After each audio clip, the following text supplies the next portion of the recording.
Salam mehriban adamlar, yurdumuzdaki ve dünyadaki täzelikler bilen tanıştırýan Türkmen portaly Hepdäniň täzelikleri. Türkmen portaly Hepdäniň täzelikleriniň şu sanyny. Türkmenistanyň prezidenti Hytaý Halk Respublikasynyň başlygy bilen iki taraplaýyn duşup geçirdi. Serdar Berdimuhammedow Astanada geçirilen Merkezi Aziýa Hytaý 2-nji sammitine çykyş etdi. Türkmenistanyň prezidenti Palestinanyň täze ilçesini kabul etdi. Türkmen halkynyň milli lideri Aşgabat şäher boýunça iş taparyny amala aşyrdy. Türkmenistanyň ministrler kabinetiniň nowatdaky mejlisi geçirildi. Türkmenistanda harby we hukuk goraýjy edaralaryň ýokary okuw mekdepleriniň uçurumlaryny hormatlamak dabaraty geçirildi we beýlik habarlar. Türkmenistanyň 14-nji iýunda Harby Akademiýanyň hemde ýurdun harby we hukuk goraýjy edaralarynyň ýokary okuw mekdepleriniň uçurumlaryny hormatlamak dabaraty geçirildi.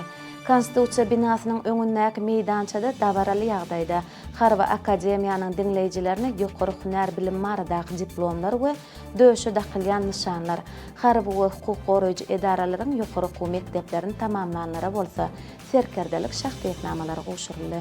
14-nji iýunda Türkmenistanyň Daşary işler ministri Raşid Meredow Birleşen Milletler Guramasynyň baş sekretarinyň ýürüýte wekili Birleşen Milletler Guramasynyň Merkezi Aziýa üçin öňüňalşy diplomatiýaty boýunça Sewit merkeziniň ýol başçysy bilen duşup geçirdi.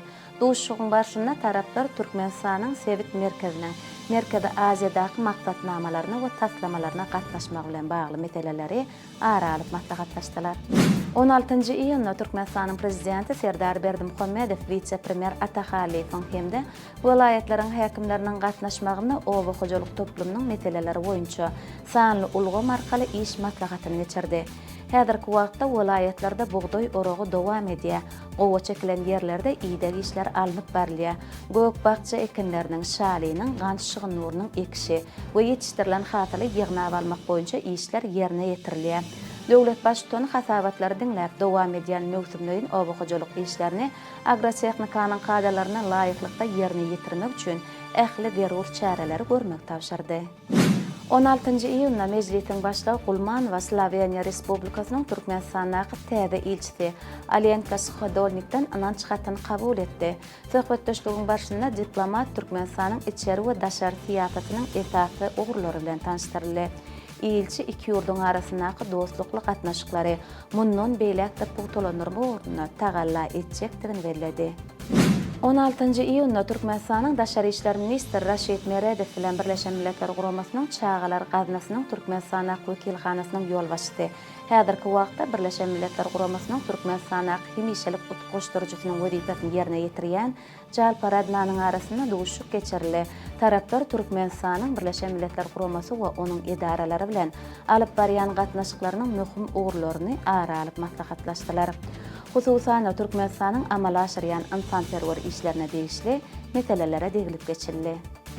Türkmenistanyň prezidenti Serdar Berdimuhammedow Merkezi Aziýa Hytaý formatyndaky 2-nji sammitde gatnaşmak üçin Gazaqstan Respublikasyna amala aşyran taparynyň çägine 17-nji iýunda Hytaý Halk Respublikasynyň başlygy Xi Jinping bilen iki taraplaýyn duşup geçirdi. Duşukda taraplar iki taraplaýyn we tertara hyzmatdaşlygyň esasy ugurlaryny aralyp maslahatlaşdylar. Hususan sowda, ykdysady, energetika, medan insanperwer ulgamlarda iki taraplaýyn gatnaşyklaryň meseleleri boýunça pikir alşyldy. Söhbetdeşligiň başynda prezident Serdar Berdimuhammedow Xi Jinping'i özü üçin islenlik amatly wagtda Türkmenistana resmi sapary bilen gelmäge çağırdy. Dostlukly döwletiň lideri hem özgedeginde Türkmenistanyň prezidentini Hytaýda geçiriljek Şanhay hyzmatdaşlyk guramasynyň sammitine we beýlek halkara çärelere gatnaşmaga çağırdy. Duşugyň ahyrynda Türkmenistanyň hökümeti bilen Hytaý Halk Respublikasynyň hökümetiniň arasynda tehnik ykdysady hyzmatdaşlyk hakynda alalaşyga gol çekilenligi ma'lum edildi. 17-nji iýunda Türkmenistanyň prezidenti Serdar Berdimuhammedow Astanada geçirilen Merkezi Aziýa Hytaý 2-nji sammitine çykyş edip, Altı taraplayın hyzmatdaşlygy hasy ösdürmek babatda Türkmen tarapynyň garaýşlaryny beýan etdi. Hususan Serdar Berdimuhammedow dostlukly ýurtlaryň liderleriniň Türkmenistanyň ähli howpsuzlyk strategiýasyny işläp taýýarlamak bilen bagly öňe süren teklibine aýratyn ähmiýet bermäge çagyrdy. Şeýle hem prezident Serdar Berdimuhammedow Suwdany täzirçiligi ösdürmek, durly ugurlarda ýürütleşdirilen bilelikdäki kärhanalary döretmek, innovasion texnologik ugurly hyzmatdaşlyk babatda birnäçe anyk teklipler öňe sürdi. Şeýle-de medeniýet ulgamyna hyzmatdaşlygyň täze meýdançasyny döretmek teklip edildi. Türkmenistanyň prezidenti sammitde gatnaşýan döwlet başçylaryny halkara parahatçylyk we ynançmak ýylyna, halkara bitaraplyk gününe we Türkmenistanyň hemişelik bitaraplygynyň 30 ýyllygyna bagyşlanyp, şu ýylyň dekabryna Aşgabatda geçiriljek ýeri halkara foruma gatnaşmaga çagyrdy. Sammitin jemleri boýunça Türkmenistanyň Gazagystan Respublikasynyň, Qırgyz Respublikasynyň, Hytaý Halk Respublikasynyň, Özbegistan Respublikasynyň we Täjikistan Respublikasynyň arasynda hemişelik hoşniýetli goňşuçylyk, dostluk we hyzmatdaşlyk hakynda şertnama, Merkezi Aziýa Hytaý 2-nji sammitiniň Astana jarnamasyna gol çekildi. Şeýle hem Merkezi Aziýa Hytaý formatynyň çäklerini raýatlaryň özara saparlary üçin oňun şertler döretmek boýunça başlangyç kabul edildi. Şeýle-de sammitiň çäklerini Ahal welaýatynyň häkimligi bilen Şensi welaýatynyň halk hökümetiniň arasynda, Ahal welaýaty bilen Şensi welaýatynyň arasynda doganlyk gatnaşyklaryny ýola goýmak hakynda alalaşyk eglan edildi. 19-njy iýunda prezident Serdar Berdimuhammedow Palestina döwletiniň Türkmenistana täze bellenen adatdan daşary we doluk tiýarly ilçisi Rana Abu Hiclehi kabul etdi. İlçi Türkmenistanyň döwlet başçysyna ynanç hatyny gowşurdy. Duşşugyň barşyna söhbetdeşler söwda, ykdysady, nevit chemiýa, owa hojalygy, medeni insanperwer ulgamlarda özara hyzmatdaşlygy ösdürmek üçin ulu mümkinçilikleriň bardygyny bellediler. Türkmen döwletiniň başçysyna beýan edilen ugurlar boýunça hyzmatdaşlygyň giň mümkinçilikleriniň bardygyny göz öňünde tutup, Türkmenistanyň Palestin tarapynyň anyk tekliplerine we netijeli başlangyçlaryna teretmäge taýýardygyny tasdiklady. Türkmenistanyň Ministrler Kabinetiniň başlygynyň ornmasary Nökergul Ataguliýew Sankt-Peterburg Halkara Ykdysady Forumynyň çäklerine Tataristanyň başçysyny Rustam Minnihanow bilen duşdy. Duşugyň dowamyna taraplar özara söwda ykdysady hyzmatdaşlygyň geljegi barada pikir açdylar hemde söwda dolanşygynyň möçberini artdyrmak üçin uly mümkinçilikleriň bardygyny bellediler.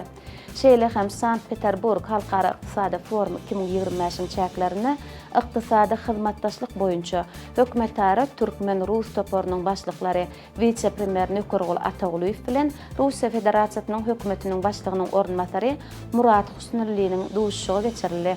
Duşukda özara söwda dolanşygynyň 2025-nji ýylyň ýanwar-mart aýlaryna 21,14 göterim artanlygy hemde onu hasy ösdürmek maksady bilen taraplaryň häzirki wagtda hökümetara çäreleriň 2025-2027-nji ýyllar üçin meýilnamasyny taýýarlamak ugrunda işleri alyp barýanlyklary bellenildi. Türkmen Awtologlary Agentliginiň Aşgabat ýolagçy awtolog kärhanasy 2025-nji ýylyň 23-nji iýunundan başlap 4 awtobus ugurunyň üýtgediljekdigi barada habar berdi.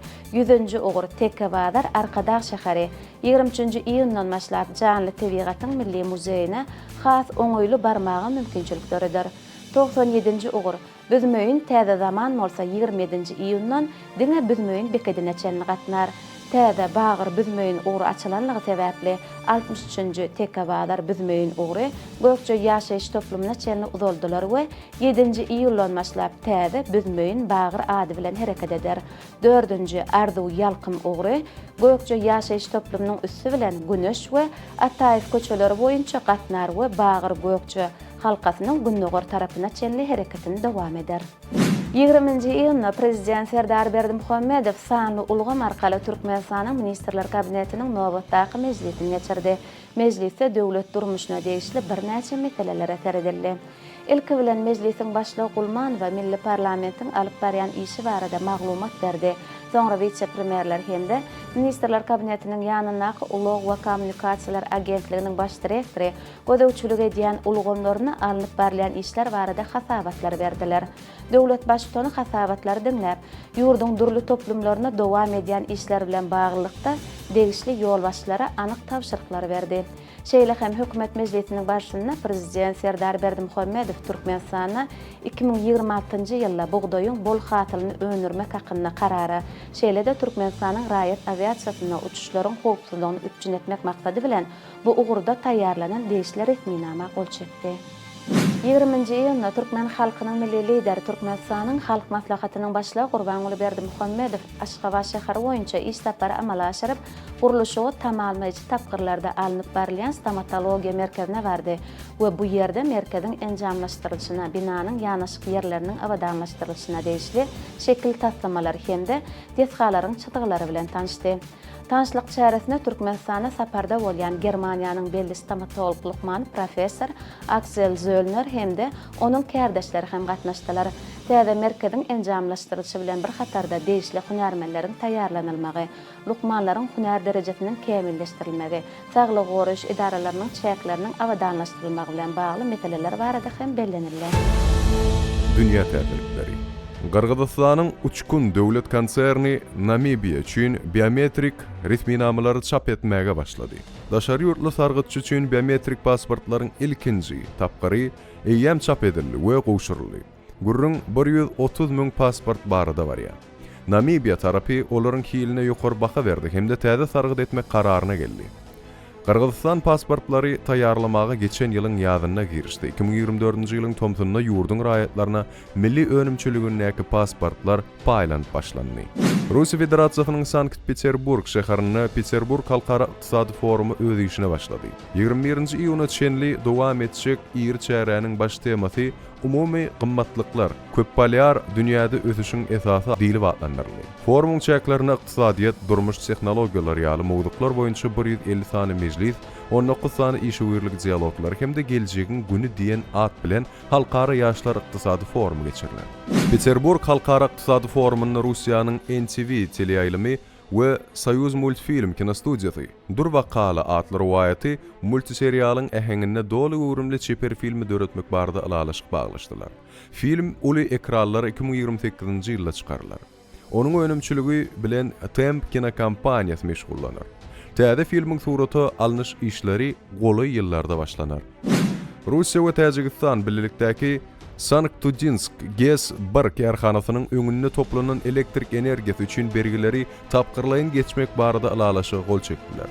Russiýanyň öňündäki bergileriň umumy meçhuri $300 milyon deňdir. RF'ň Russiýa Federasiýasynyň energetika ministri Sergey Sivilyev bilen Täjikistanyň energetika ministri Daler Jumanyň arasynda aprelyň aýagyna gol çekilen resminama laýyklykda bergiler 2034-nji ýylyň ahyryna çenli tapgyrlaýyn ýatdy. Türkmenistanyň futbol boýunça Kuba ugruna yarım final tapgyrynyň ilkinji gatnaşjylary belli boldy. Çeyrek finalda Arkada Topori Nivçiden üstün çykyp Ahal Topor bolsa, Köpetdagy ýeňip yarım finala çykmagy başardy. Arkada Toporunyň yarım finalda çykyş etjek garşydaşy Aşgabat Altynasır Toporunyň arasynda geçiriljek oýunda belli bolar. Ahalyň garşydaşy bolsa Merv Şagadam toporlarynyň duşşugynyň netijesine görä kepitlenär. 16-18-nji iýun aralygynda Aşgabatda kuşt boýunça halkary ýarşy geçirildi. Bu akıl paýhat bäsleşigine Ýewropanyň we Aziýanyň 11 ýurdundan 8, 10 we 12 ýaşlaryndaky türgelleriň 129-sy gatnaşdy. Halkara ýarşda umumy medal hasabynda Türkmenistan 7 altyn, 6 gümüş, 6 bürünç, jemi 19 medal gazanyp, 1-nji orny eýledi. 2-nji orna Özbegistanyň, 3-nji orna bolsa Qazaqstanyň ýaş küçükçileri münasip boldular. 18-nji iýunda Aşgabatdaky ýürütilişdirilen kuşt we şaşky mektebinde ýarşyň jemlenip, onuň ýeňijilerine medallaryň gowşurylyş dawarasy geçirildi. Şeýle hem şol gün Arkada şäherindäki Merkau mehmanhanasynda halkara ýarşy gatnaşjylary Gurbanuly Berdimuhammedow adyndaky howanarlyga mätäç çağalary himayet bermek boýunça haýır tahat gatnaşynyň sowgatlarynyň gowşurylyş dawarasy boldy. Garşyk döwüşden ot boýunça Türkmenistanly turgan Abdullah Babay Fight Nights promotionynyň Ulyanovsk şäherinde geçirilen turniryna Habib Guseynowy 2-nji raundda bogmak arkaly wagtyndan öň ýeňilişe fedewar etdi. Şeýlelikde 24 ýaşly türkmen turgany bu promotionnaky 4-nji tutulşygyny 4-nji ýeňişini gazanmagy başardy. Onuň ähli ýeňişlerini bogmak usuly arkaly gazananlygy bellärlik bildirildi.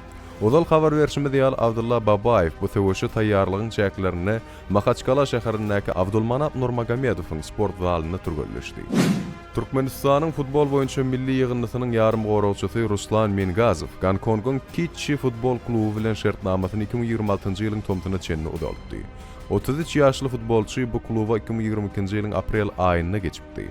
Bu döwürde ol ähli ýarşlaryna 68 oýuna gatnaşyp 34 gol geçirdi. Hemde 23 golun geçirilmegine netijeli ýardam bermek bilen tapawutlandy.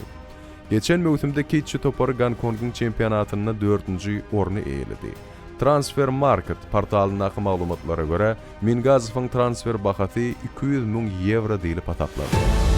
Mehriban adamlar, size yetirmek isleyen täzeliklerimiz şulardan ibaret. Ähli habarlar bilen bolsa Türkmen Portal websaytymyzdan dollygyny tanışyp bilersiňiz. Ýatdan çykarmaň, Türkmen Portal sizden iň ygtybarly maglumat çeşmäňizdir. Sag bolun.